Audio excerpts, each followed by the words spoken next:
what makes someone remarkable? Do you mind being described as the white people whisperer? What is the optimal age to get married? That year was the first year that we ever heard a teacher talk about race. Is the college application process fair? You start to find the non-obvious way kind of works. Is there like a cartoonist community? So many times when we go live with these things, it's like 5, 4, 3, 2, 1, boom. Boom.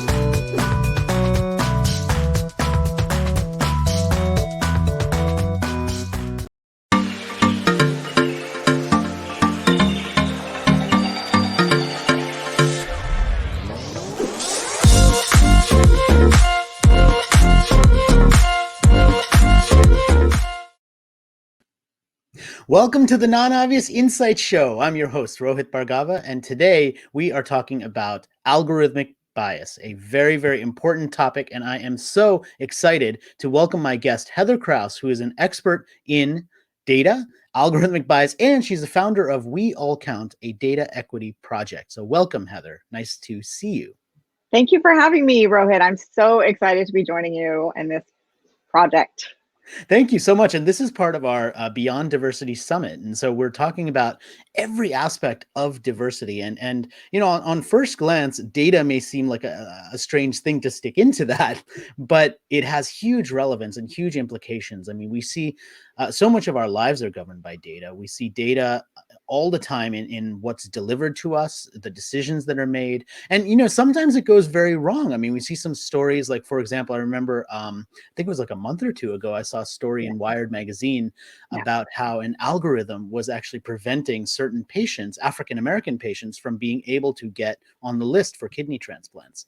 And so we have health implications, we have policing implications, we just have lots and lots of issues to tackle. So I thought the first place to start with would be just a little bit of a level set and a definition. So can you define for us what is algorithmic bias and how does it happen?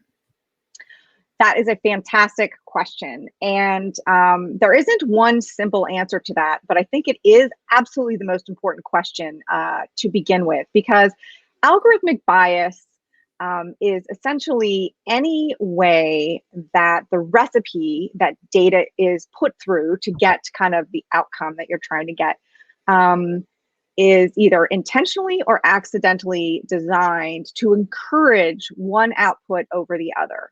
And so that's kind of the mathematical idea of bias. And then of course, the social, the layperson idea of bias is that it's not fair. It doesn't treat all humans fairly. Yeah, and sometimes we look at that and we say, well, it's just machines are machines. They're just programmed to do what we program them to do. And I know one of the big topics of discussion is, does the algorithmic bias come from the fact that there's only a certain type of person behind developing the algorithms in the first place? Fantastic question. And unfortunately, the short answer is no. While diversity in the data science talent pipeline is very, very important and something that we should be paying attention to, it will not solve the problem. I work on data science issues all around the world, and so many people from different cultures, from different backgrounds, different skin colors, if they're taught to think about data and algorithms as tools that can be objective if used correctly, then it doesn't really matter. So not only do we have to get diversity into the training, we need to get rid of the myth that achieving an unbiased algorithm is even possible. It isn't actually possible to have data or algorithms that are objective. It's not possible. So what we're looking for instead of kind of objectivity is transparency and intentionality. That is the solution to algorithmic bias. So that's interesting because it is often positioned as this problem that needs a solution. And what you're saying is there is no solution, and the only way to combat it is by actually being clear about the fact that it's happening? Absolutely. And that's one of the reasons why so little progress has been made, is because the idea that we would shoot for a quote unquote unbiased algorithm is, first of all, there's a huge difference between the technical mathematical definition of unbiased and a layperson street version of unbiased, what those words actually mean, which we could talk about for a whole long time. Yeah. But to get a fair algorithm that doesn't actually have a worldview, that doesn't have values embedded in it, is actually impossible. That's one of the things that, one of the reasons that we at We All Count work with something called the data equity framework, because it is essential that you understand every part of an algorithm or a data project, and see that in each one of the steps in your data pipeline, whether you're the United Nations, whether you're Facebook, whether you're a tiny little grassroots nonprofit, whether you're a local government trying to distribute housing, it's not possible to avoid making worldviews and value choices along the entire pipeline. So we need to just be transparent and intentional. Yeah, and that is an important fight, but I wonder if you could unpack why it's so hard. I mean, let's go to the opposite end. I mean, I think that Yep. one of the things that has brought this issue, at least onto my radar, as you know, I am the layperson, right? I'm not a data scientist. I don't study this all day Absolutely. long. I'm not an expert like you.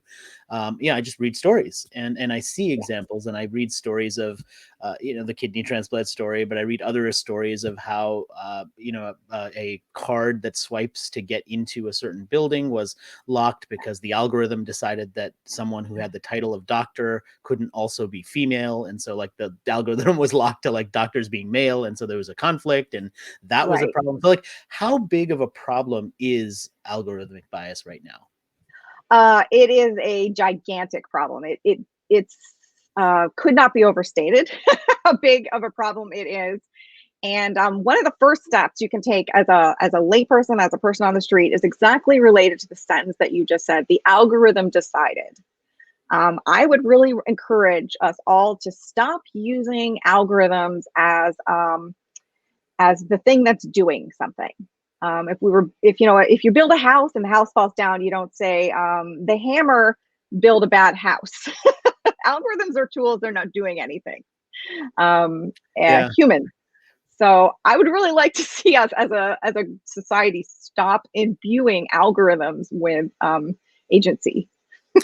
I mean, that sounds Yeah. great. I wonder how I mean, how could we make that happen, given that most of us don't generally work on those algorithms in the first place, right? We're Yeah. the either, you know, on one hand, we're the beneficiaries of them, on the other hand, we're the victims of them. And so, Absolutely. you know, how much, like, who would do that? Like, who would be responsible for choosing to do that? So there's many levels of answers to that. But I do think that the way even if you don't work on algorithms, even if you're not in data science, the way that we as people think about algorithms and the way that the media covers algorithms shifts the accountability away from the individuals who are building or the individuals who are deploying algorithms to the algorithms themselves. Like, we're really focused on algorithmic bias, which is important, but human bias, like if we try and hold accountable the people who are deciding which algorithms to use and where to use them, Mhm. rather than try and hold algorithms accountable, I think we'll be much more successful. Well, and it strikes me that beyond human bias and algorithmic bias, there's also in many cases an incentive bias, as in the Absolutely. algorithm is sort of developed based on what type of behavior we're trying to incentivize. I mean, you think of social media, and one of my Right. favorite examples that I often talk about when I do talks is the idea that the way Facebook is operating is it's giving you what it thinks you want. And as soon as Facebook expanded the like button and added all these other emotions, one of the emotions they added was angry. And when you click something that makes you angry, Facebook's algorithm says, oh, you must enjoy being angry. So like, here's more articles to make you more angry. Because Absolutely. it's rewarding the behavior that counted as quote unquote engagement because you clicked on something. And so you're right that part of this is us realizing what the algorithm is responding to, what incentives it's responding to, and getting smarter about how it actually works. Mhm. Absolutely. And understanding and regulating what algorithms are allowed to be incentivized to do is an important part about what you're trying to get at, which is how on a practical level do we kind of, the genie's out of the bag, algorithms aren't going away, but how do we bring them into alignment with the vision of the world that we're trying to create? And that is that we do get very transparent and regulatory about what the motivation of algorithms is allowed to be.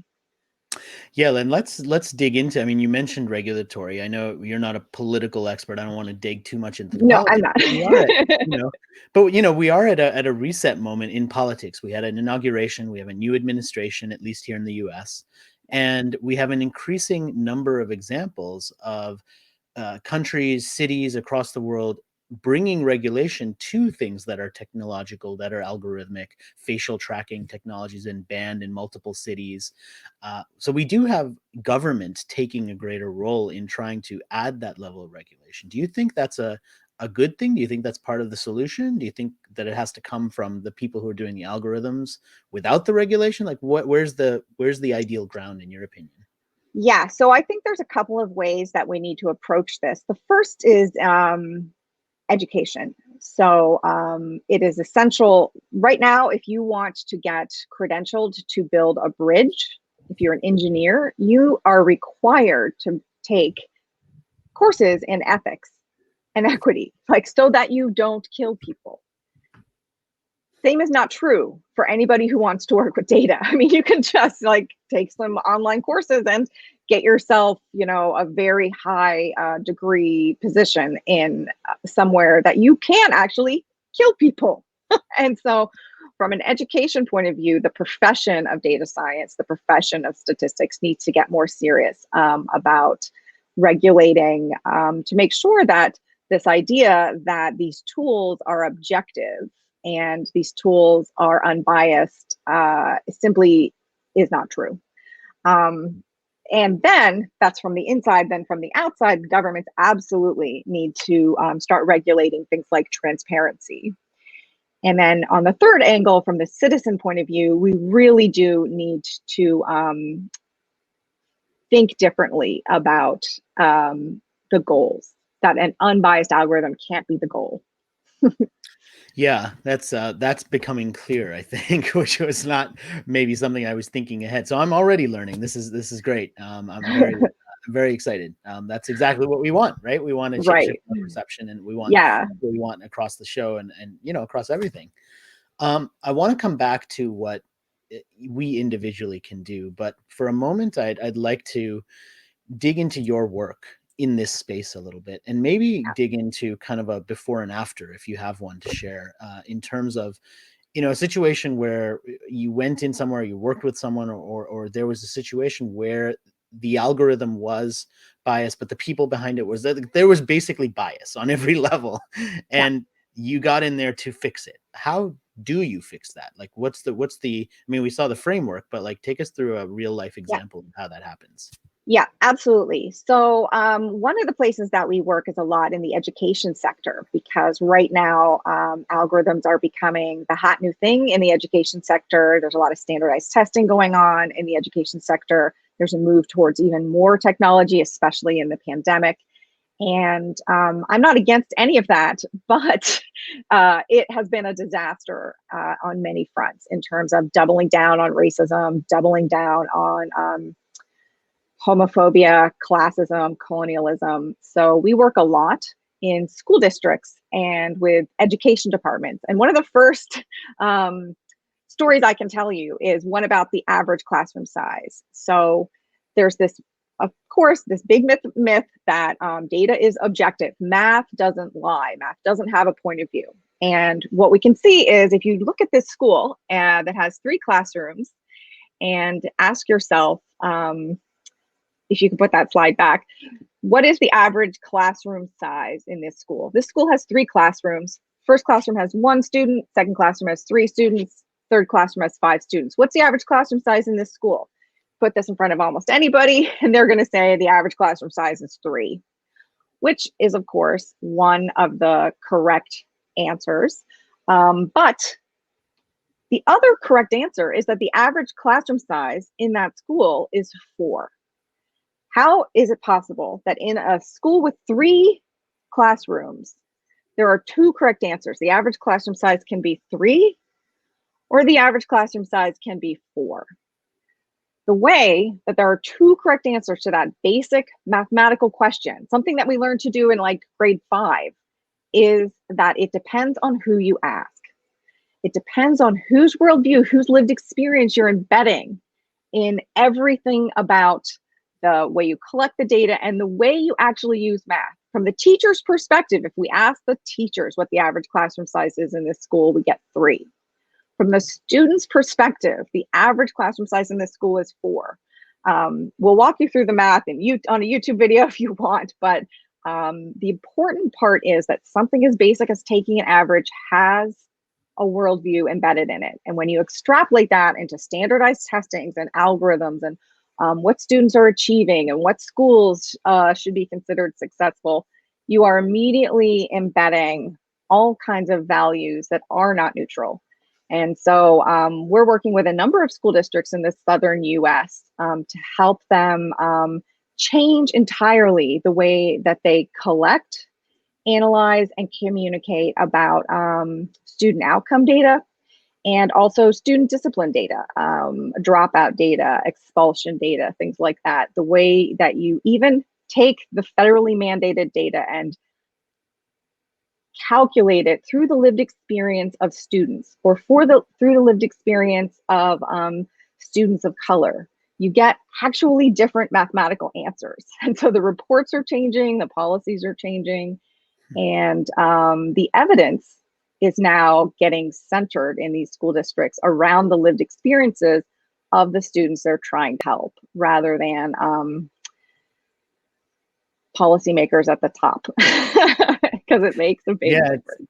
I think what's so interesting about this is that it happens even kind of outside of the algorithms. When you think about the data or the numbers or these things that we have in so many cases that indicate that the world is a certain way, because of the bias that's built into them. I mean, you have a poster right behind you talking about maps. And the map that, at least in my generation, most of us learned is not drawn to make the countries appear as large as they actually are. I mean, there's Mercator maps and there's other maps, and absolutely, you don't get the correct perception of, for example, how large Africa is if you look at one of the old style maps. And I think that's changing. I think they're using the new style in schools. I don't actually know in every school whether that's even made it. And that's something as simple and basic as like a map of the earth. We can't even get that to be unbiased. Right. And so no. you think about like how big and wide and diverse this problem is, and how often it is. I mean, really, it sounds like what you're kind of advocating is that we need a certain level of data literacy amongst us. And probably we need to start teaching that to our kids like yesterday in order to be able to have them navigate and say, look, this is not actually the case. Like, this is not presented in such a way that it actually makes sense. Absolutely. And that's where I think we've gone a little bit off the rails with the whole let's teach every child to code. Interestingly, I think that's in the interest of big tech. They're looking for a labor force that they can access conveniently. And I'm much less interested in teaching everyone to code than I am to teach everyone to ask the important questions about the algorithms that are making decisions about their lives. That's much more important skill than learning how to code, especially for traditionally marginalized and oppressed people. So I don't necessarily want to turn them into the robots that can work for the big tech people. Yeah, I mean, look, the labor force is going to be an important thing for sure. And I've got a middle schooler right now, and I've got a high schooler right now, and I'm sure that coding is one of the classes that, and in fact, I know it is one of the classes they can take. If we were to teach what you're suggesting, what would that class be called?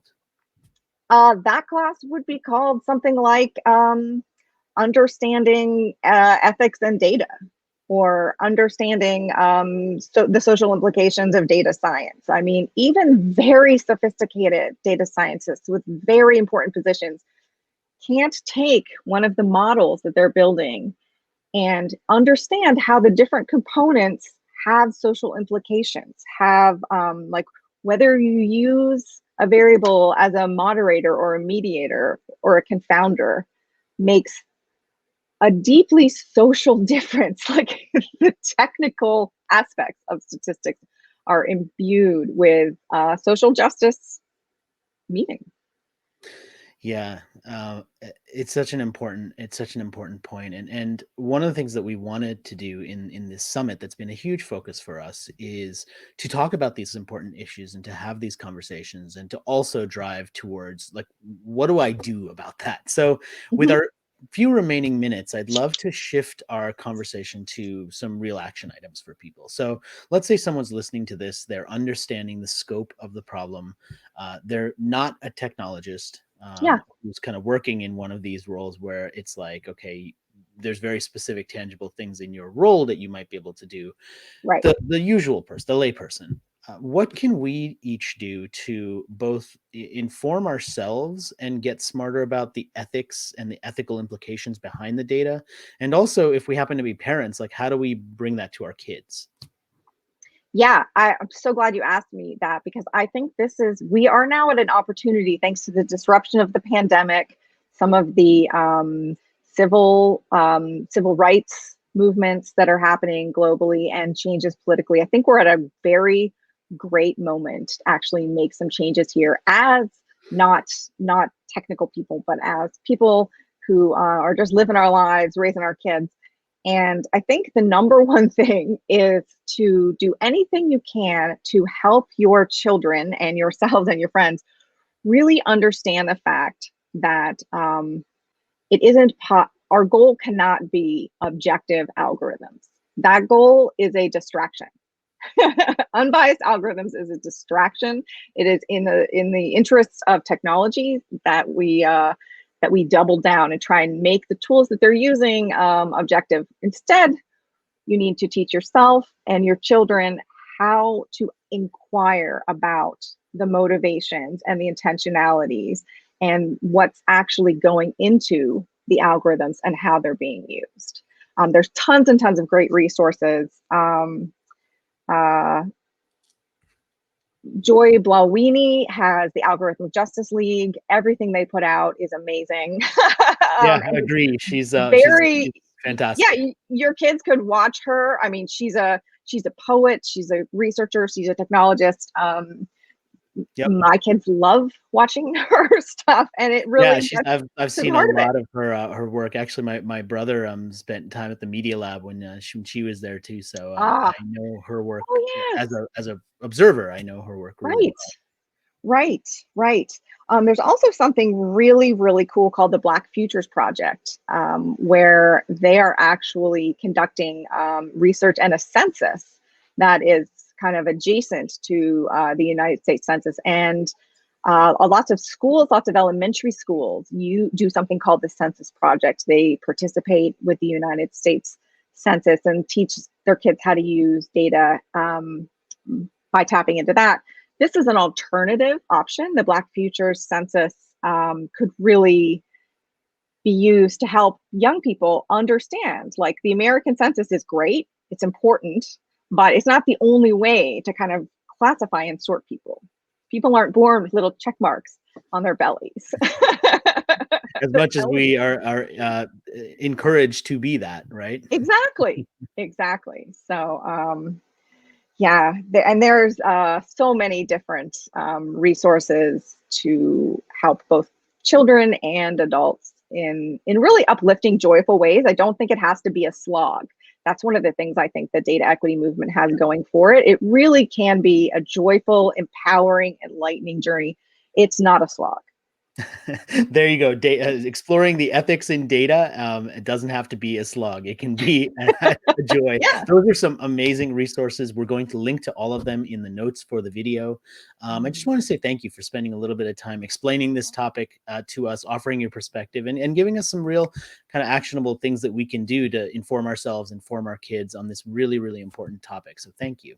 Great. Thanks for having me, Rohit. You're welcome.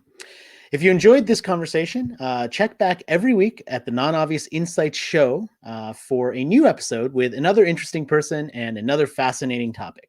This has been part of the Non-Obvious Beyond Diversity Summit, a summit where we're bringing together many different voices from different genres, genders, and geographies to talk about every aspect of diversity that you could possibly want to hear about. So if you enjoyed this video, watch more at nonobviousdiversity.com.